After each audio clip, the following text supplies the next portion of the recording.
Washington peut-il réellement réécrire la géopolitique de l'Asie centrale, une région longtemps façonnée par les profondes racines de la Russie et l'influence économique stratégique de la Chine? La réponse, comme toujours, dépend non seulement des ambitions américaines, mais aussi des réalités sur le terrain. Le sommet C5+1, tenu au début du mois de novembre à Washington, a réuni les dirigeants du Kazakhstan, du Kirghizistan, du Tadjikistan, du Turkménistan et de l'Ouzbékistan. Les 5 nations d'Asie centrale qui forment, pour ainsi dire, le cœur du continent eurasiatique. Le format est relativement récent. Il a été créé en 2015 pour renforcer la coopération entre les États-Unis et les États d'Asie centrale. Mais sous Trump, il a pris une orientation beaucoup plus marquée. Cette fois, l'ordre du jour porte sur les terres rares, la sécurité énergétique et le positionnement stratégique.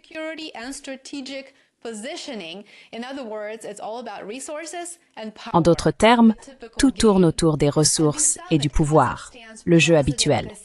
Lors du sommet, le président du Kazakhstan, Kassym-Jomart Tokayev, a salué Trump comme, je cite, « un dirigeant envoyé par le ciel pour rétablir le bon sens dans la politique mondiale ». Ces mots soulignent à quel point ce nouveau partenariat est devenu, disons, diplomatiquement chaleureux. Cependant, il y a un nouveau rebondissement. Des signaux indiquent que Washington tente désormais de construire une architecture régionale plus large en Asie centrale. On peut dire que le geste le plus symbolique est venu du Kazakhstan, qui vient de rejoindre les accords d'Abraham. Très rapidement, pour ceux qui ne connaissent pas, les accords d'Abraham sont le cadre négocié par les États-Unis qui a normalisé les relations entre Israël et plusieurs nations arabes. Le Kazakhstan est une majorité musulmane, mais joignent ainsi Israël, l'Iran, Bahreïn, Koweït.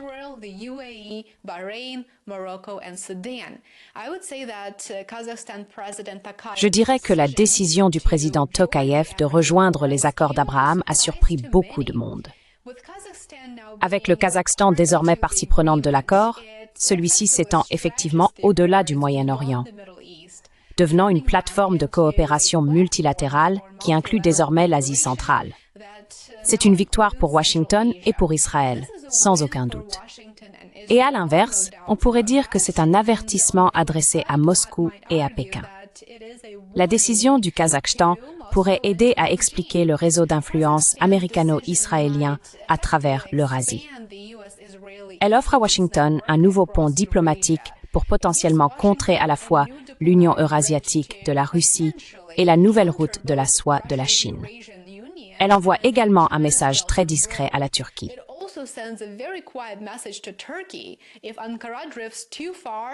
Si Ankara s'éloigne trop de Washington ou de Tel Aviv, les États-Unis peuvent construire une voie d'influence alternative à travers les républiques turciques d'Asie centrale. Maintenant, avec cela en tête, revenons à la réunion de Washington. Trump a été très clair sur ses priorités. Il considère les minéraux critiques comme le nouveau pétrole, la base de la technologie moderne, des véhicules électriques, des systèmes de défense et de la souveraineté économique. Et l'Asie centrale, en particulier le Kazakhstan et l'Ouzbékistan, reposent sur certaines des plus riches réserves mondiales de terres rares, d'uranium et de lithium. Le Kazakhstan à lui seul produit environ 45% de l'uranium mondial, tandis que l'Ouzbékistan en fournit environ 7%.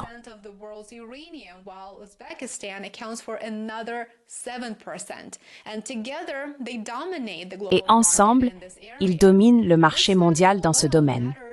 Ce fait à lui seul a une importance immense, à mon avis, dans ce scénario, bien sûr. Alors que Washington cherche à réduire sa dépendance à l'uranium russe et au traitement des minéraux chinois. D'ailleurs, j'ai abordé en détail le traitement des minéraux en Chine et la domination chinoise dans ce domaine dans plusieurs articles que j'ai publiés sur mon Substack et mon Patreon. Je mettrai les liens ci-dessous si cela vous intéresse. La Chine, bien sûr, contrôle près de 90% de la capacité mondiale de raffinage des terres rares et a récemment restreint les exportations de plusieurs éléments clés qu'elle considère à double usage. Cette décision sert de signal d'alarme à Washington.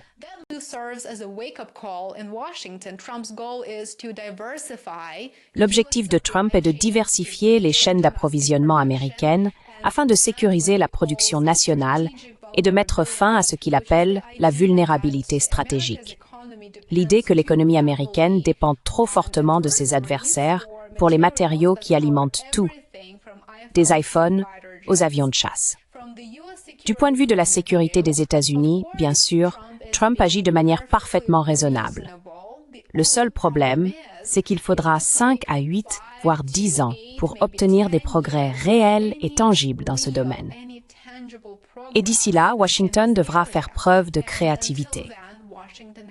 En réalité, même pour ceux qui ne connaissent pas intimement l'Asie centrale, il n'est pas difficile de voir que la région n'est pas exactement un marché ouvert, prêt à accueillir de nouveaux partenaires et de nouveaux investissements.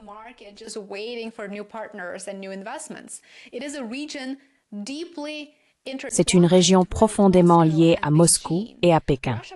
La Russie en constitue l'épine dorsale culturelle, logistique et sécuritaire grâce à la migration de main-d'œuvre, à la coopération militaire et à des institutions communes en place depuis des générations. Parallèlement, la Chine a passé des décennies à consolider sa présence dans la région par d'immenses investissements dans les infrastructures et l'énergie. Pékin a déjà injecté plus de 120 milliards de dollars en Asie centrale, dont 75 milliards dans des projets en cours et 66 milliards rien qu'au Kazakhstan. Ce sont des engagements à long terme, d'une durée de 25 à 40 ans, qui ont redessiné la carte économique de la région.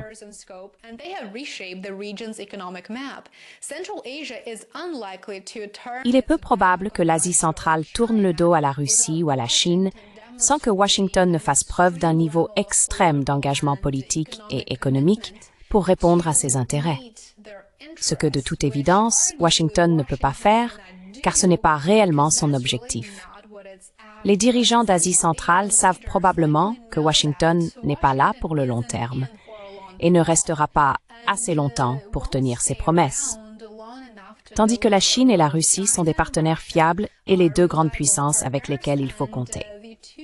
Cela dit, l'expansion des accords d'Abraham est un facteur clé ici, car elle montre clairement que la stratégie C5+1 de Trump ne concerne pas seulement les ressources.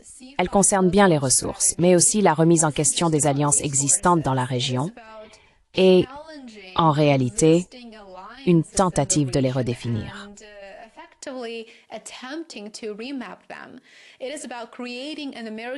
Il s'agit de créer une architecture dirigée par les États-Unis qui relie l'Asie centrale, Israël et certains partenaires du Moyen-Orient sous un même parapluie, englobant le commerce, la technologie et probablement la coopération en matière de sécurité. En somme, il s'agit de transformer les accords d'Abraham en un cadre eurasien qui ne profiterait qu'à deux États, les États-Unis et Israël, bien sûr. Mais la route à venir est très incertaine, car les acteurs clés de la région, la Russie et la Chine, voient parfaitement à travers le vernis brillant des promesses économiques faites par l'Occident. En outre, espérons que l'Asie centrale ne choisira pas de camp. Ces dirigeants devraient privilégier une approche équilibrée. Il serait clairement dans leur intérêt de tirer parti des relations existantes entre l'Occident et l'Orient et de dialoguer avec toutes les puissances sans s'engager envers aucune.